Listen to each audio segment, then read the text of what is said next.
উল্তাজাকিরাই কখনো একরাতর কি দুরাতর হায় ভুলবো দিশনে তোর জীবন নদী পথে নৌকা চালাও কেরে মাঝি ভাই বেলা ডুবার আগে আমিও পার হতে চাই ডুবে গেলে বেলা রে আর উঠে না ভেঙে গেলে বেলা রে আর জমে না। আলহামদুলিল্লাহ রাহে মদিনা ইসলামী একাডেমির হাফেজ ছাত্রকে পাগড়ি ও হাফেজা ছাত্রীদেরকে বোরকা প্রদান উপলক্ষে ও যুব সমাজের উদ্যোগে এক বিশাল ওয়াজের মাহফিলের শ্রদ্ধেভাজন সম্মানিত সভাপতি প্রধান অতিথি বিশেষ অতিথিবৃন্দ মুআজ্জাজ মুকাররম জাতির মাতার মুকুট জাতির কর্ণধার আরাসাতুল আম্বিয়া হযরত উলামায়ে কেরাম আল্লাহ প্রিয় দিন প্রিয় ইসলাম প্রিয় দিনদার মুসলমান ভাইয়েরা পর্দার আড়াল অবস্থানরতা শ্রদ্ধেয় সম্মানিত মা ও বোনেরা সৃষ্টির মহান স্রষ্টা দয়াময় রব্বে কারীমের দরবারে অসংখ্য অগণিত শুকর ও সুজুদ যে রব্বুল আলামিন বড় ভালোবেসে মহব্বত করে দয়া করে এই বেহেশতের বাগানে আসার বসার তৌফিক দিয়েছেন। জবানকে খুলে দিলকে খুলে সেই রবের শুকর আদার্থে মুসলমান হিসাবে ঈমানের আওয়াজকে উঁচু করে বলিষ্ঠ কণ্ঠে একবার পড়ি আলহামদুলিল্লাহ। এই আওয়াজে হবে না কুড়িগ্রামের মানুষ ইসলাম প্রিয় মানুষ, ঠিক না? তাদের আওয়াজ হবে সিংহের মতো। কথা বলেন ঠিক না বে ঠিক? জোরে একবার বলেন আলহামদুলিল্লাহ। সর্বোপরি দুরূদ ও সালাম বিশ্ব মানবতার মুক্তির দিশারি সৈয়দুল মুরসালিন জনাব মুহাম্মদুর রাসূলুল্লাহ সাল্লাল্লাহু আলাইহি ওয়া আলিহি ওয়াসাল্লাম।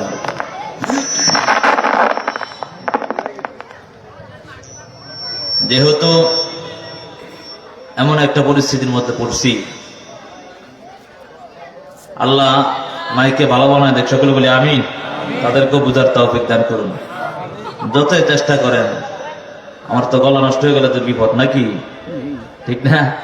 এটা আল্লাহর নেয়ামত না? কথা বলেন ঠিক না বেঠিক? আমি কিন্তু বহু কষ্ট করে খুতবা পড়ছি, জানেন? খেয়াল করছেন আপনারা? খেয়াল করছেন আপনারা? মনে হয় যেন আমার গলা টাইনা নিয়ে যাচ্ছে। তো যে আলোচনা নিয়েছিলাম, আমাকে ইতিপূর্বে আসার পর এখানে কারা এমন করেন বাচ্চাগুলো আসার পর একটা কথা বলেছে, হুজুর মা বাবার খেদমত নিয়ে একটু আলোচনা করবেন। তো আল্লাহ যদি তৌফিক দেন ইনশাআল্লাহ আয়াত ও হাদিসের উপর আলোচনা করার চেষ্টা করবো ইনশাআল্লাহ। যে আয়াত নিয়ে আল্লাহ পবিত্র কোরআনের মধ্যে বলেন ওয়াকাযা রাব্বুকা আল্লা তা'বুদু ইল্লা ইয়্যা। আল্লাহ বলেন, আচ্ছা বলেন তো দুনিয়ার জমিন আমাদেরকে পাঠাইছে কে? আওয়াজ হয় না। পাঠাইছে কে? আমার কথা কি আপনারা বুঝেন? কে কে বুঝেন না দুটো হাত তুলে দেখান। সবাই সজাগ আছেন তো? হ্যাঁ, সবাই সজাগ আছেন? এক এলাকায় গিয়ে বলি কে কে জাহান্নামে যাবেন, কয়েক সাথে হাত তুলে বসে। কি চাচা জাহান্নামে যাবে? হুজুর 14 গোষ্ঠীও জাহান্নামে যাবে না, হাত তুললেন কেন? হুজুররা যা বলে সব তো ভালোই বলে। এই চিন্তা থাকলে হবে? আমার কথা আপনারা বুঝেন তো? দুটো হাত তোলা আল্লাহকে দেখান। নারে তাকবীর, নারে তাকবীর। আল্লাহ কবুল করুক, সকলে বলে আমিন। আমাদেরকে পাঠাইছে কি? ধরে বলেন পাঠাইছে কি? আল্লাহ পাঠাইছে, ঠিক না? আল্লাহ বলেন আমি আল্লাহ তোমাদেরকে পাঠাইছি একমাত্র আমি আল্লাহর ইবাদত করব। কে বলে? স্বয়ং আল্লাহ নিজে বলছে তোমাদেরকে আমি আল্লাহ পাঠাইছি, অথবা আমি আল্লাহরই ইবাদত করব। অন্য কারো গোলামি করা যাবে? অন্য কারো ইবাদত করা যাবে? কার ইবাদত করতে হবে? যিনি খালেক, তেনার ইবাদত করতে হবে। কথা বলেন ঠিক না বে ঠিক? তিনি আমাদেরকে দুনিয়ার জমিনে প্রেরণ করেছেন, তিনার ইবাদত করব, তিনার গুণগান গাবো, তারপর আবার কবরে চলে যাব, ঠিক না? এজন্য আল্লাহ যেহেতু পাঠাইছে আমাদেরকে, আল্লাহর গুণগান গাইতেই হবে। আল্লাহ দুনিয়ার জমিনে পাঠানোর পর আমাদের থেকে যেটা পাওনা সেটা হলো আল্লাহর ইবাদত, ঠিক না? সেটা হলো কি? আল্লাহ ইবাদত। দ্বিতীয়বার যেটা চেয়েছেন সেটা হলো আল্লাহর পরে হক যার দুনিয়ার জমিনে, সে হলো মা বাবা। এটা আমি বলি না, আল্লাহ কোরআনের মধ্যে বলেন ওয়াবিল ওয়ালিদাইনি ইহসানা ওয়া ক্বাদা রাব্বুকা আল্লা তা'বুদু ইল্লা ইয়্যা ওয়াবিল ওয়ালিদাইনি ইহসানা। আল্লাহ বলে আমি আল্লাহর গোলামি করবা অবশ্যই, কিন্তু তারপর দ্বিতীয় নাম্বার যে হক সেটা হলো মা বাবার প্রতি ইহসান করবা, দয়া করবা। ইম্মা ইয়াবলুগান্না ইনদাকাল কিবারা আহাদুহুমা আও কিলাহুমা, তুমি সন্তানের জীবদ্দশায় তোমার মা বাবা কিংবা উভয় জনের একজন যদি বার্ধক্যে উপনীত হয়ে যায়, ফালা তাকুল লাহুমা উফফিন ওয়ালা তানহারহুমা, তাকে উফ শব্দ বলতে দিও না, বলাইতেও পারবো না, ওয়ালা তানহারহুমা, এবং তাকে ধমক দেওয়ার সুযোগ নাই। এটা কার কথা? আমি কি বানায় বলতেছি? জোরে বলেন। তাহলে কি বুঝলেন? মা বাবা যদি আপনার জীবদ্দশায় বার্ধক্য উপনীত হয়ে যায়, তাহলে এক নাম্বার হলো তাদেরকে উফ শব্দ বলতে পারবা না, বলাইতেও পারবা না, ধমক দেওয়ার সুযোগ নাই। ওয়াকুল্লাহুমা কাওলান কারীমা, হুজুর এখন কি করব? তাদের সাথে শিষ্টাচারপূর্ণ আচরণ, শিষ্টাচারপূর্ণ কথা বলো। ইম্মা ইয়াবলুগান্না ইনদাকাল কিবারা আহাদুহুমা আও কিলাহুমা ফালা তাকুল লাহুমা উফফিন ওয়ালা তানহারহুমা ওয়া কুল লাহুমা কাওলান কারীমা ওয়াখফিদ লাহুমা জানাহাজ যুল্লি মিনার রাহমা। আল্লাহ বলেন, এবং তোমরা তাদের সামনে বিনয়ের ডানা বিছিয়ে দাও। তারপরে আল্লাহর কাছে দোয়া করো, ওয়াকুর রব্বিরহামহুমা কামা রাব্বায়ানি সাগীরা।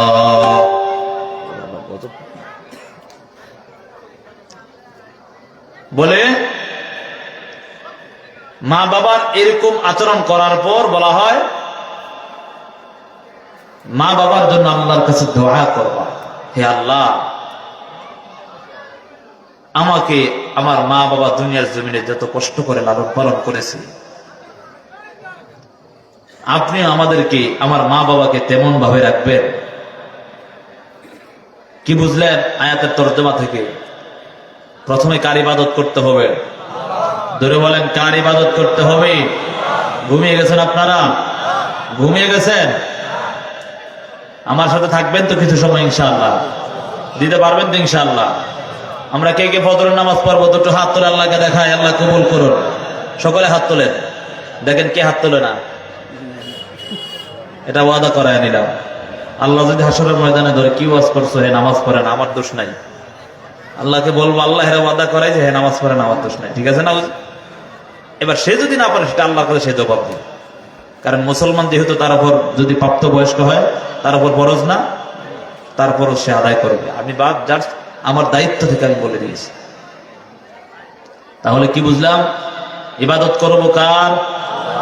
ওয়াকাদা রাব্বুকা আল্লা তা'বুদু ইল্লা ইয়্যাহু ওয়া বিল ওয়ালিদাইনি ইহসানা ইম্মা ইয়াবলুগান্না ইনদাকাল কিবারা আহাদুহুমা আও কিলাহুমা فلا تقل لهما أف ولا تنهرهما وقل لهما قولا كريما। আল্লাহ বলেন, দুনিয়ার মানুষ আমি আল্লাহ তোমাদেরকে দুনিয়ার জমিনে পাঠাইলাম, অতএব আমি আল্লাহর গোলামি করবা। আমি আল্লাহ দুনিয়ার জমিনে পাঠানোর পর আমি আল্লাহর গোলামি করবা, অন্য কারো গোলামি করা যাবে না। কারণ আমি আল্লাহ মানুষ জাতি এবং জিন জাতিকে পাঠাইছি আমি আল্লাহর গোলামির জন্য। ওয়ামা খালাকতুল জিন্না ওয়াল ইনসা ইল্লা লিয়াবুদুন। আল্লাহ বলেন, হে দুনিয়ার মানুষ, আমি আল্লাহ তোমাদেরকে পাঠাইছি, অতএব আমি আল্লাহ তোমরা গোলামি করবা, অন্য কারো গোলামি করা যাবে না। ও দুনিয়ার মানুষ, তোমরা এই কথাটা সবসময় ধারণা করবা, যেহেতু আল্লাহ আমাকে আর আপনাকে পাঠাইছে আল্লাহর গোলামি করব। মুয়াজ্জিন আযান দেয়, আযান দেওয়ার সাথে সাথে আমরা মসজিদে গিয়ে হাজির হয়ে যাব। মুয়াজ্জিন আযান দেওয়ার পর তাকাইয়া দেখি আল্লাহর বান্দা মসজিদে গিয়ে হাজির হয় না, নিজের মতো নিজে পরিচালনা করছে, নিজের জীবনটাকে একটা বারো চিন্তা করলো না। যে আমার রব আমাকে আর আপনাকে পাঠাইছে, অতএব তার গোলামি আমি করলাম না। সাবধান হয়ে যাও, আমার আল্লাহ কিন্তু বড় কঠিন। আল্লাহ কেমন ভাবে কঠিন? যদি আল্লাহর হুকুম পালন না করো রে গোলাম, তাহলে তোমার জন্য আল্লাহর যে আযাব জাহান্নাম অবধারিত হয়ে যাবে। ঠিক না? এমন কেউ আসেনি জাহান্নামের আযাব সহ্য করবা? কে আছেন? এমন আছেন কেউ? দুনিয়ার আযাবে সহ্য করার কারো এক সেকেন্ডেরও ক্ষমতা নাই। ঠিক না? এর যুবক, আজকে একটা বারও চিন্তা করলি না এই দুনিয়ার জমিনে 9 কোটি 30 লক্ষ মাইল দূরে সূর্য, ওই সূর্যের তাপ আমার আর তোমার একটা বারও এখনো সহ্য হয় না। অথচ হাসরের ময়দানে আমার আল্লাহ বলবে, এক হাত বা আধা হাত উপরে চলে আসবা। যখন এক হাত বা আধা হাত উপরে চলে আসিয়া আল্লাহ বলবে, এর সূর্য তোর 12টা মুখ দ্বারা তাপ দেওয়া আরম্ভ করে দাও। ওই সময় কারো 1 সেকেন্ডের জন্য আযাব সহ্য করতে পারবে না। এজন্য বাবা, আল্লাহ বলেন আমি আল্লাহর গোলামি করবি, অন্য কারো গোলামি করা যাবে না। আমি আল্লাহর গোলামি করিয়া নিজের জীবনটাকে সুন্দর বানায় নাও। এর যুবক সন্তান, ও বৃদ্ধ বাবা, ও পর্দার আড়ালের মা গো, একটা বারো চিন্তা করলা না? আল্লাহর কাছে কোনোদিন ফরিয়াদ করো না? ও দয়ার মালিক, ও দয়ার আল্লাহ, দুনিয়ার জমিনে পাঠাও, দুনিয়ার জমিনে পাঠাইলে আমি নাজ নেয়ামত ভোগ করবো। কোনোদিনও আল্লাহর কাছে ফরিয়াদ করলাম না। আল্লাহ আদর করিয়া বানায়া দুনিয়ার জমিনে পাঠাইছে। অতএব আজকে গোলাম কেমন করে মাওলাকে ধোঁকা দিয়া চলতেছো? যখন দুনিয়ার জমিনে কোন মুমিন বান্দা, কোন বান্দা বান্দি যদি আল্লাহর আইন অমান্য করে দেয়, অন্যায় কাজে চলিতে থাকে, আল্লাহ তাআলা কোরআনের মধ্যে বলেন, হে দুনিয়ার মানুষ, ইয়া আইয়ুহাল ইনসান মা গাররাকা বিরাব্বিকাল কারীম, হে ইনসানের দল, তোদেরকে তোদের রবের প্রতি কোন জিনিস ধোঁকায় পালায় দিল? এত আদর করিয়া এত সুন্দর চক্ষু আমার আল্লাহ দান করেছে, এত সুন্দর হাত পা গুলো আমার আল্লাহ দান করেছে, এত সুন্দর জিসম আমার আল্লাহ দান করার পর আজকে গোলাম কেমন করে মাওলার নাফরমানি করে রে যুবক সন্তান? এখনো সময় আছে, তওবা করে নাও। মাওলার আযাবের ভয়ের কথা চিন্তা করিয়া নিজের জীবনটাকে সুন্দর বানায় নাও। হে দুনিয়ার মানুষ, আজকে তো দুনিয়ার জমিনে চলতেছো, লাগামহীন ভাবে চলতেছো, সাবধান হয়ে যাও। আজরাইল যখন হাজির হয়ে যায়, ওই সময় তোমার পালাবার কোনো সুযোগ থাকবে না। এজন্য গোলামি করতে হবে কার? ধরে বলেন, ইবাদত করতে হবে কার? আল্লাহর ইবাদত করবা, যেহেতু আল্লাহ আমাকে আর আপনাকে দুনিয়ার জমিনে পাঠাইছে। আল্লাহ আমাকে আর আপনাকে দুনিয়ার জমিনে পাঠাইছে, আল্লাহর ইবাদত করবো। 5 ওয়াক্ত নামাজ, মুয়াজ্জিন আযান দেওয়ার সাথে সাথে মসজিদে গিয়ে হাজির হয়ে যাও। মুয়াজ্জিন আযান দেয়, আমি অন্যায় কাজে লিপ্ত হব না, মসজিদে গিয়ে হাজির হব। রমজানের রোজা আসবে, রমজানের রোজা আমি ঠিক মতো আদায় করব। যদি আমার উপর রমজানের রোজা ফরজ হয়ে থাকে, সালাত আদায় করব। এবং যখন আমার উপর যাকাত ফরজ হবে, যাকাত আদায় করব। যখন আমার উপর হজ ফরজ হয়, হজ আদায় করে নিব। যদি এই কাজগুলো করতে পারো, আল্লাহ বলে তুমি আমার খাঁটি গোলাম হতে পারবা। আর তোমার জন্যই আমি আল্লাহ জান্নাত অবধারিত করে রেখেছি। সুবহানাল্লাহ। আল্লাহ বলেন, আমি আল্লাহর গোলামি করবি যে কারণ আমি আল্লাহ তোমাকে পাঠাইছি। বলেন তো, যদি আল্লাহ চেহারার মধ্যে নাকটা না দিয়া পিছনের দিকে দিত, তাহলে চেহারাটা কেমন দেখা যাইত? বুঝেন নাই? বুঝেন, কথা বুঝেন? আল্লাহ চেহারাটা এত সুন্দর বানাইয়া নাকটা যদি পিছনে দিত, চেহারা শুরু ঠিক থাকতো? একটা চোখ সামন দিকে আর একটা চোখ পিছনে, কি অবস্থা হইত? একটা হাত আছে আর একটা হাত নাই, কেমন ভয়ঙ্কর অবস্থা হয়ে যাইত। যদি পাগুলো আল্লাহ না দিত, তাহলে কেমন না অবস্থা হয়ে যাইত, আমার জন্য বিপদ।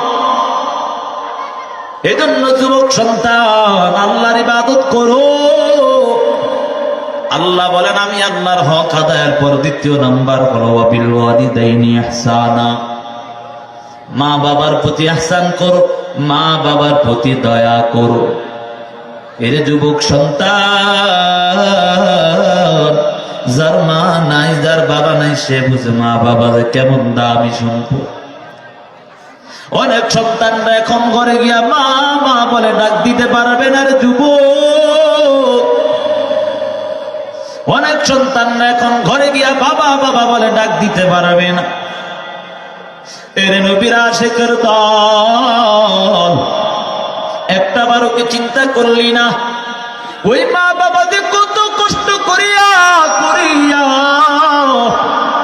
তোমাকে আর আমাকে লালন পালন করেছে, একটা বারো চিন্তা করলা না রে যুবক সন্তান? আপনারা উদাহরণ দিলে বুঝতে পারবেন। আপনারা উত্তরবঙ্গের মানুষ, মাঠে ময়দানে বেশি কাজ করে, কথা বলেন ঠিক না বেটি? তারা বুঝতে পারবে সন্তান যদি পড়ালেখা করে, যদি ভালো শিক্ষিত হয়, বাসায় আসলে সন্তান যদি বাবার সাথে কাজ করতে যায়, বাবা ডাক দিয়া বলে তোমার কাজ করার দরকার নাই। কেন দরকার নাই? বাবা ডাক দিয়া বলে তোমার শরীরটা নষ্ট হয়ে যাবে, কথা বলেন ঠিক না বেটি? এমন দুকুনি বাবাকে যারা কষ্ট দাও, এমন দুকুনি মাকে যারা কষ্ট দাও, সাবধান হয়ে যাও, সাবধান হয়ে যাও। মাওলার আযাব কিন্তু বড় ভয়ঙ্কর। মা বাবার বদদোয়ার মধ্যে পর্দা থাকে না, দোয়ার মধ্যে পর্দা থাকে না। দোয়া করার দেরি হয়, আর সে আযিমে বুঝতে দেরি হয় না। এরে যুবক সন্তান, এই জন্য সময় আছে রে যুবক সন্তান, আল্লাহর কাছে তওবা করো, মা বাবার প্রতি ইহসান করো। বলো হুজুর কেমনে ইহসান করবো, একটু বুঝায়া দেন। ইহসান কি লাঠি দিয়ে পিটায় পিটায় করা যায়নি? হ্যাঁ, ইহসান করবো কেমনে? এরে বাবা, তোমার সন্তানের জন্য 2টা কাপড় আনছো, তোমার মায়ের জন্য 1টা কাপড় নিয়ে আসবা। তোমার সন্তানের জন্য ভালো ভালো খাবার নিয়ে আসছো, তুমি তোমার মাকে একটু খাবার তার থেকে দিয়া দাও। এরে সন্তান, তুই কি একটা বারো চিন্তা করলি না? ওই মা কিন্তু না খাইয়া তোরে খাওয়াইছে। যেই মা কত কষ্ট করিয়া 10 মাস 10 দিন গর্ভ ধারণ করেছে সন্তান, জানো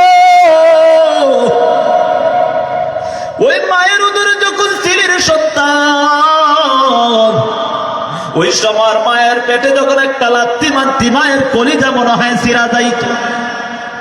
সকলে মিলিয়া যখন খাবারের টেবিলে বসতো, তাকাইয়া দেখতাম সবাই মিলে খাবার খায়। হঠাৎ করে মা খাবারের টেবিল থেকে চলে গেল। মাকে ডাক দিয়া বলে রে মা, তুমি কেন খাবার খাও না? বাবা ডাক দিয়া বলে রে স্ত্রী, তুমি কেন খাবার খাও না? বলে আমার খাবার খেতে মন চায় না, আমার পেটের যন্ত্রণা শুরু হয়ে গেছে। এর সন্তান, যেই দিন থেকে তুই তোর মায়ের উদরে আসলি, ওই দিন থেকে তোর মায়ের স্বাভাবিক চলাফেরা বন্ধ হয়ে গেল, কথা বলেন ঠিক না ঠিক? ওই দিন থেকে তোর মায়ের স্বাভাবিক খাবার দাবার বন্ধ হয়ে গেল। এর যুবক, ও বৃদ্ধ বাবা, ও পর্দার আলের মাগু, এখনো সময় আছে, ওই মাকে গিয়া এখনো ক্ষমা চাও। মা কিন্তু দামি সম্পদ রে বাবা, কত বড় দামি সম্পদ। ইমাম আহমদ বিন হাম্বল, যিনি জমানার বড় ইমাম ছিলেন, ইমাম আহমদ বিন হাম্বল, যিনি মুসনাদ শরীফের হাদিসের কিতাবটা লিখেছেন, যেই হাদিসের কিতাবের মধ্যে 40,000-এর ঊর্ধ্বে হাদিস লিপিবদ্ধ করা। সুবহানাল্লাহ।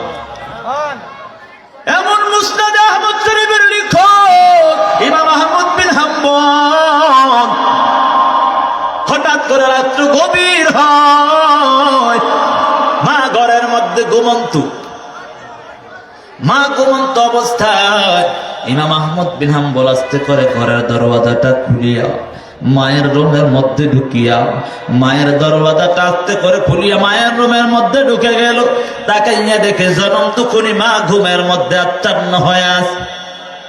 ইমাম আহমদ বিন হাম্বল দৌড়া গিয়া হাজির হয়ে গেল। দৌড়ে হাজির হইয়া ইমাম আহমদ বিন হাম্বল তার গ্রামের মায়ের পায়ের মধ্যে চুমু খায়। সুবহানাল্লাহ, সুবহানাল্লাহ বলবেন না? পুরী গ্রামের মানুষ, ইসলাম প্রিয় মানুষ, এরাই যদি কথা না আমি কার কাছে বলবো? কথা বলবেন তো ইনশাআল্লাহ। গ্রামের মায়ের পায়ের মধ্যে চুমু খায়।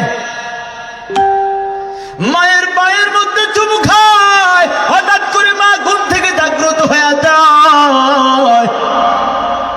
তাকাইয়া দেখো জমানার বড় ইমাম আহমদ বিন হাম্বল তার পায়ের মধ্যে চুমু খায়। মা আশ্চর্য হয়ে ডাক দিয়া বলে, রে সন্তান বল, তুমি জমানার বড় ইমাম, তোমার জবান দিয়া মাওলার কোরআন বের হয়, তোমার জবান দিয়া নবীর হাদিস গুলো বের হয়, তুমি কেমন করে আমি একজন গ্রামের অথর্ব মায়ের পায়ে চুমু খাও? ইমাম আহমদ বিন হাম্বল ডাক দিয়া বলে, ও মা, আল্লাহর জাত ও সিফাতের কসম,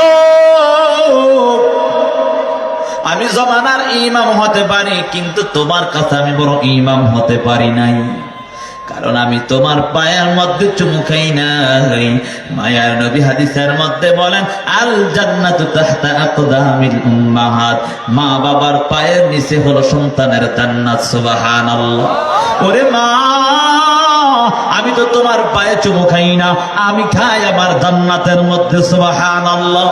এরে সন্তান, জমানার ইমাম হওয়ার পরও যদি এমন মায়ের খেদমত করতে পারে, মায়ের সামনে যদি ছোট হইতে পারে, আজকে যুবক সন্তান একটা মোবাইলের কারণে আজকে মাকে কেমন করে গালি দাও, বাবাকে কেমন করে গালি দাও, একটা বারুকে একটু চিন্তাও হলো না। এই মাতে না খাইয়া কত রকমের কষ্টই না তোমার জন্য করলো। ওরে সন্তান, একটা বারুকে চিন্তা করলি না? ওই যে টেবিলের মধ্যে একসাথে বসিয়া সবাই খাবার খায়, মায়ের খাবারটা তোমার প্লেট, তার প্লেট থেকে তোমার প্লেটের মধ্যে তুলিয়া দিব। মাকে প্রশ্ন করা হয়, মা তুমি কেন খাও না? বলে, সন্তান তুমি খাইলে আমি নিজেই খাওয়া হয়ে যায়। এর সন্তান, একটা বারও কি চিন্তাটা মাথার মধ্যে আসলো না? অতএব সন্তান, মা বাবার খেদমত করিয়া নিজের জীবনটাকে ধন্য করে নাও। এর সন্তান, ওই মা বাবা কিন্তু বড় দামি সম্পদ। একটা বার যদি মা বাবা দোয়া করে দেয়, জীবনের সব অন্যায় আমার আল্লাহ ক্ষমা করে দিবেন। সুবহানাল্লাহ। তাকাইয়া কি দেখো না, ওই যে বাইজিদ একটা গ্লাস পানির ফলে আল্লাহ কত বড় ওলি বানায়া দিল। মা ডাক্তার বলির সন্তান, আমার পানির পিপাসা লেগেছে। এই কথা শোনার পর সন্তান পানি আনার জন্য, মায়ের জন্য পানি আনার জন্য যখন গেল,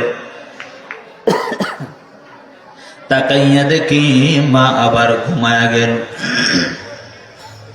মা যখন ঘুমায়া গেল, সন্তান ঘরের দরওয়াজার সামনে দাঁড়ায় রইল। সন্তান ঘরের দরওয়াজার সামনে দাঁড়ায় মায়ের জন্য অপেক্ষা করতে। যখন মা জাগ্রত হয়, তখন আমি আমার মায়ের খেদমত করবো, অর্থাৎ পানি খাওয়াবো। এখন যদি আমি আমার মাকে ডাক দিয়া দিই, তাহলে আমার মা ঘুম নষ্ট হয়ে যাবে। এই চিন্তা করি আল্লাহর বান্দায় বাইজিদ বুস্তামি তার মাকে ডাক দেয় না। ঘরের দরওয়াজার সামনে দাঁড়াইয়া মায়ের জন্য সারাটা রাত্র অপেক্ষা।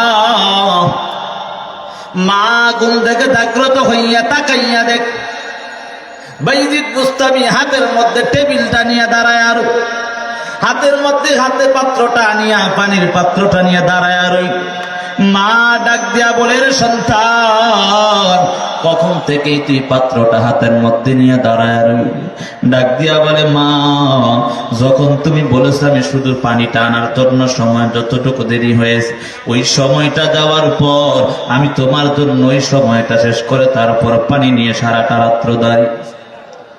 মা আল্লাহর কাছে ডাক দিয়া বলে, দয়ার মালিক, ও দয়ার আল্লাহ, আমার সন্তানকে জমানার বড় ওলি বানায়া দাও। সুবহানাল্লাহ। একটি গ্লাস পানির ফলে বাইজিদেরই কোলে তোলে হাত তুলে মা বলে, বাইজিদকে ওলি বানাও। মায়ের দোয়া লও হে মুমিন, মায়ের দোয়া লও, মায়ের দোয়া লও হে মুমিন, মায়ের দোয়া লও। বিপদে পড়বে না তুমি যখন যেথায় যাও, বিপদে পড়বে না তুমি যখন যেথায় যাও। মায়ের দোয়া নাও হে মুমিন, মায়ের দোয়া নাও। নিজে নিজে মনে কর টাকায় আমি হইলাম বড়, নিজে নিজে মনে কর টাকায় আমি হইলাম বড়। বাস্তবে না বুঝা মনে কইর না যে পাও। মায়ের দোয়া নাও হে মুমিন, মায়ের দোয়া নাও। মায়ের দোয়া নাও হে মুমিন, মায়ের দোয়া নাও। বিপদে পড়বে না তুমি যখন যেথায় যাও, বিপদে পড়বে না তুমি যখন যেথায় যাও। মায়ের দোয়া নাও হে মুমিন, মায়ের দোয়া নাও। যাহা কিছু হও না কেনে কিছুই না মায়ের দোয়া বিনে, যাহা কিছু হও না কেনে কিছুই না মায়ের দোয়া বিনে। বাস্তবে না বুঝা মনে কইর না যে পাও। মায়ের দোয়া নাও হে মুমিন, মায়ের দোয়া নাও। খেদমতে মা দরফে দর কুন ইখতিয়ার তাকে বাসি দর্দ আলম বখতিয়ার। খেদমতে মা দরফে দর কুন সুবহ শাম তাকে বাসি দর্দ আলম মে কো নাম। এরে সন্তান, ও দুনিয়ার মানুষ, এখনো সময় আছে। মা বাবার সাথে এখনো যারা অন্যায় করেছে মা বাবার কাছে গিয়া ক্ষমা চাও। মা বাবা কত কষ্ট করিয়া করিয়া নিজের জীবনটাকে সুন্দর বানাইছে রে। এরে সন্তান, একটা বারো তুমি চিন্তাও করলা না ওই মা বাবা কত কষ্ট করিয়া করিয়া লালন পালন করেছ। আজকে সন্তান কেমন ভাবে মাকে গালি দাও। একজন আল্লাহর বান্দা যখন তার মায়ের ধরে আসলো, তার বাবা দুনিয়া থেকে বিদায় নিয়ে চলে গেল। আস্তে আস্তে যখন মায়ের প্রসব হওয়ার সময় হয়ে গেল, সন্তান আস্তে আস্তে মা সন্তানকে প্রসব করলো। সন্তান আস্তে আস্তে বড় হতে লাগলো। মা চিন্তিত, আমার সন্তানকে আমি কোরআন শিখাবো। আবার মা চিন্তিত, আমার সন্তানকে আমি পড়ালেখা করাই না জ্ঞানী বানায় ফেলবো। মা এই চিন্তা করিয়া করিয়া মানুষের বাড়ি কাজ শুরু করে দিল।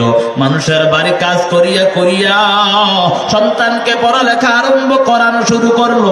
সন্তান পড়ালেখা করতে করতে আল্লাহ একদিন বড় কিছু বানায়া ফেললো। মাকে সন্তান ডাক দিয়া বলে, ওরে মা, তুমি যদি আমাকে বলো তাহলে আমি আমার এই পড়ালেখা দিয়া বলো ভালো কিছু চাকরি করবো, আমি ভালো পর্যায়ে চলে যাব।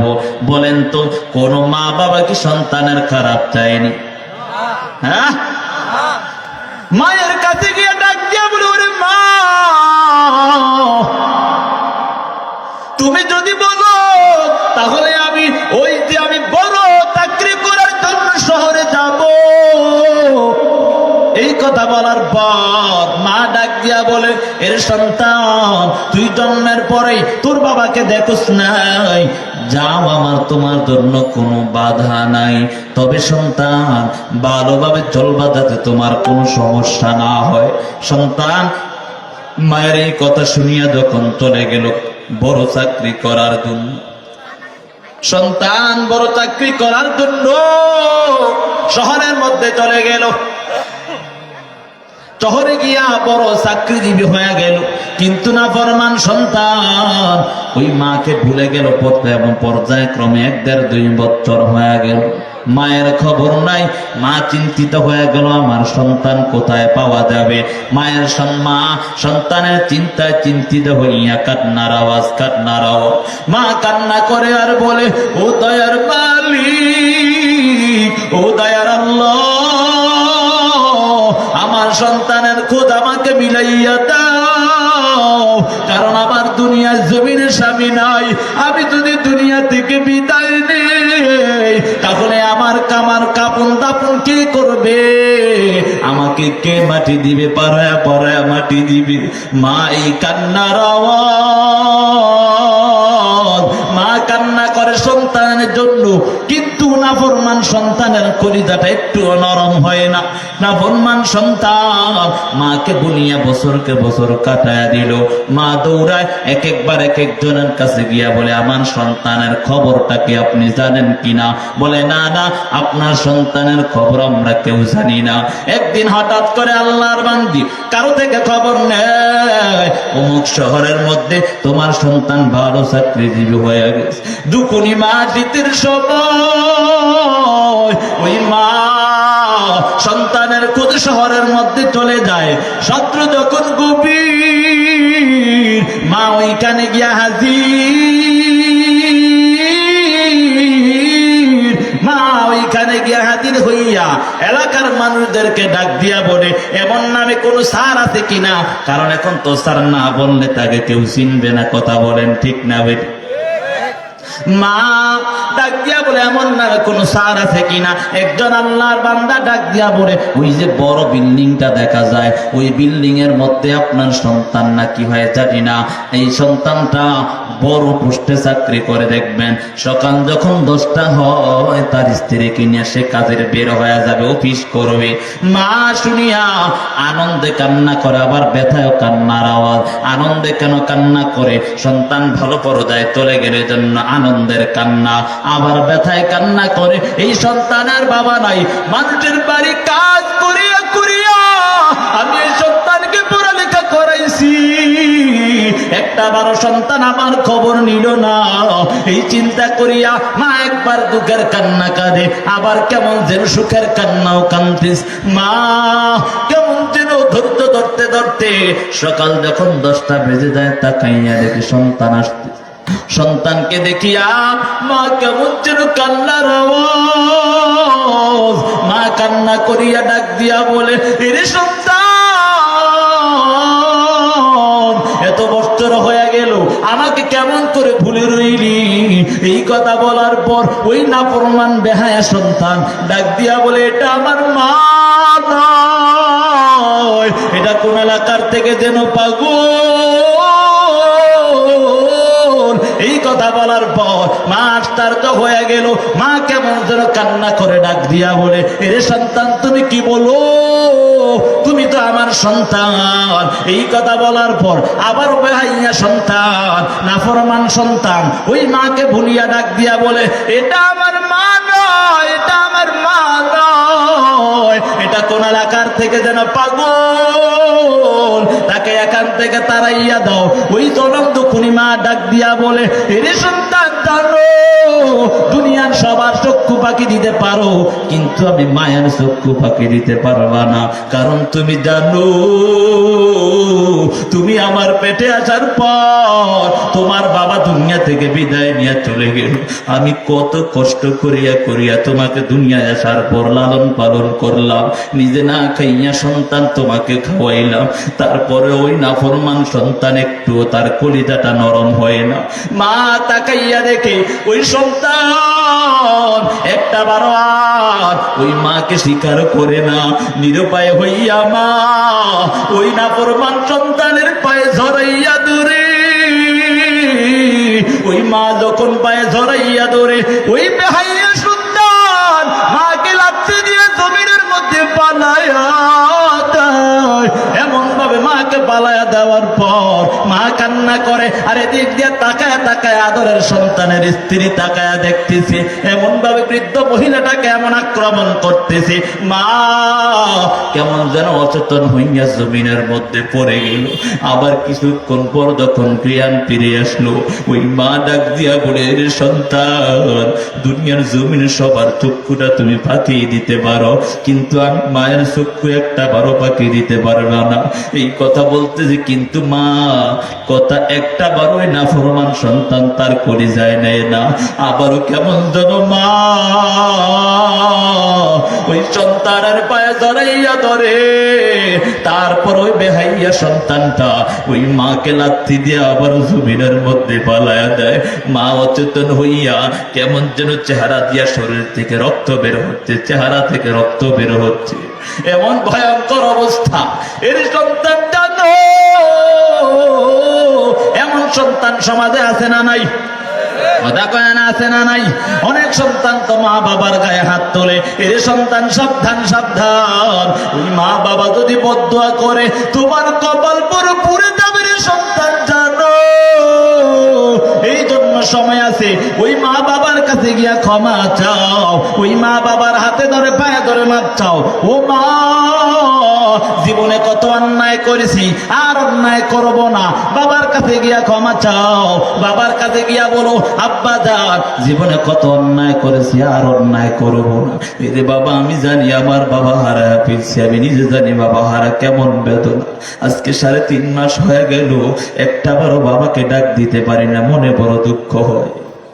গত বছর প্রত্যেকটা প্রোগ্রামে আমি বাবার কাছে বলতাম আব্বা যান অমুক এলাকার মধ্যে যাই। এই যে আজকে 3-4টা দিন আপনাদের উত্তরবঙ্গে ঘুরতেছি, একটা বড় আমার বাবার টেলিফোন আমি পাইলাম না। বড় মনের মধ্যে ব্যথা যে বাবার কখন একটা বোন পাবো, মনে হয় মনটা শান্তি হয়ে যাবে। এরে বাবা, যার মা নাই, যার বাবা নাই, সে বুঝে যে বাবা যে কেমন দামি সম্পদ রে বাবা। এজন্য সময় আছে, মা বাবার কাছে এখনো গিয়া ক্ষমা চাও, মায়ের কাছে মাপ চাও, বাবার কাছে মাপ চাও। এর সন্তান জীবনে কত মা বাবার কষ্ট দিয়ে আজকে করলি জীবনটা সরকার করে দিল। এখনো সময় আছে, মাকে বলো মা জীবনে কত অন্যায় করেছি, আর অন্যায় করব না। ওরে মা, জীবনে কত কষ্ট দিয়েছি, আর কষ্ট দিব না। বাবা, আমি তাকাইয়া দেখতাম আমার বাবা মাদ্রাসার মধ্যে কাজ যখন পড়ালেখা করাইতো ছাত্রদেরকে, মাত্র 5-7 হাজার টাকার বেতনের চাকরি করতো আমার বাবা। আমরা 8 জন ভাই বোনকে কোরআন শিক্ষা দিয়েছে, আলহামদুলিল্লাহ। এরে বাবা, ঘটনা বলি না, ইবরত হাসিল করার জন্য, বোঝানোর জন্য বলতেছি। আমি তাকাইয়া দেখতাম আমার বাবা যখন ওলামায়ে কেরামদেরকে নিয়ে পরামর্শের মধ্যে বসতেন, সবাইকে যখন নাস্তা দিত, সবাই তাদের নাস্তাগুলি খেয়ে ফেলতো, কিন্তু আমি তাকাইয়া দেখতাম বাবা পকেটে করিয়া নাস্তাটা নিয়ে এসে আমার কাছে হাজির হয়ে যাইত। আমি বাবাকে ডাক দিতাম, ও আব্বা বলো তুমি কেন খাও না নাস্তাটা, তুমি কেন খাও না? বাবা কেমন যেন হাসি দিয়া ডাক দিয়া বলে, আব্বা যান তুমি আমার কাছে থাকবা, তুমি না খাইলে আমি কেমন করে খাই? বাবা, তুই বাবাকে পাই না, মনটা বড় ছোট হয়ে থাকে। যতই দেশে ঘুরি না কেন রে বাবা, মনটা যদিও খুশি থাকে, কিন্তু মনের মধ্যে বুঝাইতে পারি না। মাঝে মাঝে স্মরণ হয় আজকে 3.5 মাস পর্যন্ত একটা দিনও খবরও নিতে পারলাম না। বৃষ্টিতে ভিজে রৌদ্রতে পুরো একটা দিনও খবর নিতে পারি না কোন অবস্থায় আছে। যুবক সন্তান, এখনো সময় আছে, ওই মা বাবার খেদমত করিয়া নিজের জীবনটাকে সুন্দর করে নাও। জাহান্নামের আযাব সহ্য করতে পারবি না রে যুবক সন্তান। ওই জাহান্নামের আযাব যে কত ভয়ঙ্কর জানো।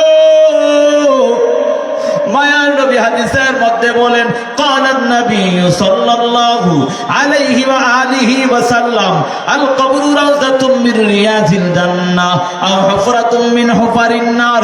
মায়ার নবী হাদিসের মধ্যে জানায়া দেন, এর দুনিয়ার মানুষ শুনিয়া নাও, যদি গুনাহগার নাফরমান মা বাবার অবাধ্য সন্তান হইয়া ওই যে কবরে যাও, কবরের 2 পাশের মাটির চাপ, এক পাশের হাত হাড়গুলো অপর পাশে ঢুকে যাবে, এমন ভয়ঙ্কর অবস্থা হয়ে যাবে। মায়ার নবী হাদিসের মধ্যে জানা দেন কাদের জন্য কবর হবে জাহান্নামের গর্ত, কারো জন্য আবার জাহান্নামের গর্ত হইয়া কারো জন্য জান্নাতের বাগান হয়ে যাবে। রে সন্তান, মা বাবার অবাধ্য হইয়া কবর দেও না। কবরে যে কত ভয়ঙ্কর অবস্থা হবে, ওই কবরের মধ্যে 60 থেকে 70 থেকে 99টা সাপ। ওই সাপের বিষ এমন ভয়াবহ, ওই সাপ যদি দুনিয়ার জমিনে একবার নিঃশ্বাস পালাইতো তাহলে দুনিয়ার জমিনে কিয়ামত পর্যন্ত আর গাছপালা তরুলতা কিছুই জন্মাইতো না। এর সন্তান, ওই মা বাবার অবাধ্য সন্তান হইয়া কবরে যেও না রে। যদি অবাধ্য সন্তান হইয়া কবরে যাও, ওই কবরের মধ্যে যখন বলবে রবের পরিচয় দাও, ধর্মের পরিচয় দাও, নবীর পরিচয় দাও, ওই সময় বলবা হা হা না আদিরি, আমি কিছুই জানি না, কিছুই জানি না। এমন ভয়ঙ্কর অবস্থা জানো ওই গোলামের দল, ওই কবরে যে কত ভয়ঙ্কর অবস্থা হবে যখন বলবা আমি কিছুই জানি না। ওই সময় আযাবের ফেরেশতারা ডাক দিয়া বলবে, ওরে মিথ্যাবাদী, জাহান্নামের পোশাক পরায়া দাও, তাড়াতাড়ি জাহান্নামের বিছানা বিছায়া দাও। তাকে আর এখানে রাখা যাবে না, জাহান্নামের বিছানা বিছাইয়া তাকে জাহান্নামের বিছানার উপর শোয়াইয়া দাও। এমন ভয়ঙ্কর অবস্থা হবে। মায়ার নবী হাদিসের মধ্যে বলেন, ওই কবরের দুই পাশের মাটির চাপ দেওয়ার কারণে দুই পাশের হাড়গুলো এক পাশ থেকে অপর পাশে ঢুকে যাবে, এমন ভয়ঙ্কর অবস্থা হয়ে দাঁড়াবে। এর সন্তান, এখন সময় আছে, আল্লাহর আযাবের ভয় করিয়া নিজের জীবনটাকে সুন্দর বানায় নাও। জাহান্নামের আযাব কিন্তু ভয়ঙ্কর অবস্থা হবে রে বাবা। ওই কবরের মধ্যে এমন ভয়ঙ্কর অবস্থা হয়ে দাঁড়াবে, ওই কবর থেকে জাহান্নাম থেকে একটা সৌরম রাস্তা করে দেওয়া হবে। ওই কবরের মধ্যে জাহান্নামের সৌরম রাস্তা দিয়া জাহান্নামের আগুনের তাপ আসার কারণে ওই জাহান্নামের কলিজা পর্যন্ত ভুনা ভুনা হয়ে যাবে। আল্লাহকে ডাক দিবা, ও দয়ার মালিক, ও দয়ার আল্লাহ, একটু পানি দাও, পানি দাও। আল্লাহ তোমার কোনো ডাকেই শুনবে না। নিরুপায় হইয়া হাজার হাজার বছর পর্যন্ত আমার আল্লাহকে ডাকবা, ও দয়ার আল্লাহ, আপনি না দয়ালু আল্লাহ, একটু পানি দাও, পানি দাও। আল্লাহ তোমার কোনো ডাকেই শুনবে না। আযাবের ফেরেশতাদেরকে ডাক দিয়া বলবে, হে আযাবের ফেরেশতা, যাও যাও, তাড়াতাড়ি তাকে সে কি বলতে চায়। আযাবের ফেরেশতারা আসিয়া বলবে, আল্লাহ আপনার বান্দা বান্দি আপনার কাছে পানি চায়, পানি চায়। আল্লাহ বলবে, না না, ওই নাফরমান বেঈমান মা বাবার অবাধ্য সন্তানকে পানি দেওয়া যাবে না। ওই জাহান্নামের আগুনের পাত্রের মধ্যে করিয়া রক্ত, পুত, পানি, ঘামগুলাকে একত্রিত করিয়া জাহান্নামীকে দেয়া দেওয়া হবে। ওই জাহান্নামী হাতের মধ্যে যখন ওই রক্ত, পুত, পানি, ঘামগুলোর পাত্রটা যখন হাতের মধ্যে নেওয়া হয়, হাতে যত গোশত আছে গোশতগুলো খসে খসে জমিনের মধ্যে পড়ে যাবে। এত ভয়ঙ্কর অবস্থা জানো। এর যুবক সন্তান, দুনিয়ার আলাপে তো সহ্য করতে পারো না, ওই যে তাকাইয়া কি দেখো না, ওই দুনিয়ার আগুন কত ভয়ঙ্কর আগুন। ওই যে দীর্ঘ 3 বছর আগে বরিশাল ভোলাগামী লঞ্চের মধ্যে আগুন লাগিয়া এত মজবুত মজবুত লোহাগুলো জ্বলে পড়ে সারকারা হয়ে গেল রে বাবা। এজন্য সাবধান, ওই জাহান্নামের আগুন যদি একবার তোমার গায়ে লেগে যায় জীবনটা ধ্বংস হয়ে যাবে। এজন্য সাবধান হয়ে যাও। জাহান্নামের আযাবের ভয় করিয়া নিজের জীবনটাকে এখন সময় সুন্দর বানায়া দাও। আমার আল্লাহ বলে, ইয়া আইয়ুহাল্লাযীনা আমানু তুবু ইলাল্লাহ তাওবাতান নাসুহা আসা রাব্বুকুম আন ইউকাফিরা আনকুম সাইয়্যাতিকুম ওয়া ইউদখিলাকুম জান্নাত তাজরি মিন তাহতিহাল আনহার। আমার আল্লাহ বলেন, হে ঈমানদারের দল, তওবা করো, নিজের গুনার প্রতি অনুতপ্ত হইয়া মাওলার কাছে তওবা করে নাও, আন্তরিকতার সাথে তওবা করো। ও দয়ার মালিক, জীবনে কত অন্যায় করেছি, আর অন্যায় করব না। ও আল্লাহ, তওবার উপর মজবুত হয়ে চলতে পারলে আমার আল্লাহ জীবনের সব অন্যায়গুলো ক্ষমা করে দিবে। কারণ আমার আল্লাহ বড় দয়ালু আল্লাহ। জানো কেমন দয়ালু আল্লাহ? আমার আল্লাহ কত বড় দয়ালু আল্লাহ রে জানো রে বাবা, কেমন দয়ালু আল্লাহ। মায়ার নবী হাদিসের মধ্যে জানাইয়া দেন, যদি কোন গুনাহগার গোলাম গুনার কথা স্মরণ করিয়া আমার আল্লাহর কাছে ডাক দিয়া বলে, দয়ার মালিক জীবনে কত অন্যায় করেছি, মায়ার নবী বলেন ওই গুনাহগার গোলামের, আমার আল্লাহর গুনাহগার গোলামের চোখের পানি গালের নিচে আসার আগে আগে তার জীবনের সব অন্যায়গুলো আমার আল্লাহ ক্ষমা করে দিবে। সুবহানাল্লাহ। এজন্য তওবা করার দরকার আছে না নাই? কথা কয় না, তওবা করার দরকার আছে না নাই? এখনো সময় আছে, তওবা করো, আল্লাহর কাছে বলো, আল্লাহ আর জাহান্নামের আযাব সহ্য করতে পারবো না রে আল্লাহ। আল্লাহর কাছে যদি খাটি দিলে তওবা করতে পারো, জীবনের অন্যায়গুলো আল্লাহ ক্ষমা করে দিবে। এর যুবক সন্তান, আজকে থেকে তওবা করো, আর অন্যায় করবো না, মা বাবার অবাধ্য সন্তান হয়ে কবরে যাব না, এমন যদি খাটি নিয়ত হয়, দুটো হাত আমার আল্লাহকে দেখাইয়া দাও, ও আল্লাহ কবুল করে নেও, জাহান্নামের আযাব থেকে আপনি হেফাজত করেন আল্লাহ, যুবকদেরকে কবুল করেন আল্লাহ, মাদ্রাসাকে কবুল করেন আল্লাহ, ও আল্লাহ মাহফিলকে কবুল মঞ্জুর করেন আল্লাহ, আমাদের সকলের আমিনকে আপনি কবুল করেন, আমিন। মুনাজাত দিয়ে দিব, মুনাজাত দিয়ে দিব।